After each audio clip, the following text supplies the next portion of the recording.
நமது தேசிய ஜனநாயக கூட்டணி அரசின் திறமையான ஆட்சியின் கீழும் நமது உள்துறை அமைச்சர் திரு நமச்சிவாயம் அவர்களின் இரும்புக்கரம் கொண்ட தலைமையினாலும் புதுச்சேரியில் சட்டம் ஒழுங்கு சிறப்பாக நிலைநாட்டப்பட்டுள்ளது.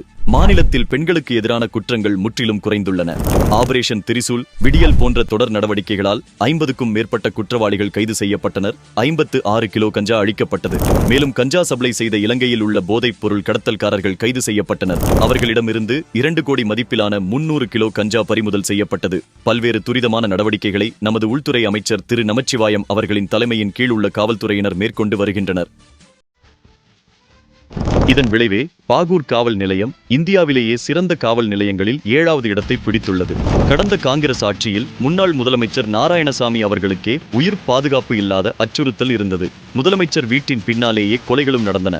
ஆனால் இப்போது நமது முதலமைச்சர் எந்தவித அச்சுறுத்தலும் இல்லாமல் சுதந்திரமாக வெளியே சென்று வருகிறார். மக்களும் பாதுகாப்பாக உள்ளனர். இதற்கு காரணம் தேசிய ஜனநாயக கூட்டணி ஆட்சி மட்டுமே. பொய்க் குற்றச்சாட்டுகளை பரப்பி திசை திருப்ப நினைக்கும் இண்டி கூட்டணியின் அரசியல் ஆதாய முயற்சிகளை புதுச்சேரி மக்கள் ஏற்கனவே புறக்கணித்து விட்டனர். அதன் வெளிப்பாடே இன்றைய தேசிய ஜனநாயக கூட்டணியின் திறமை வாய்ந்த நிர்வாகமும் வளர்ச்சி பாதையும்.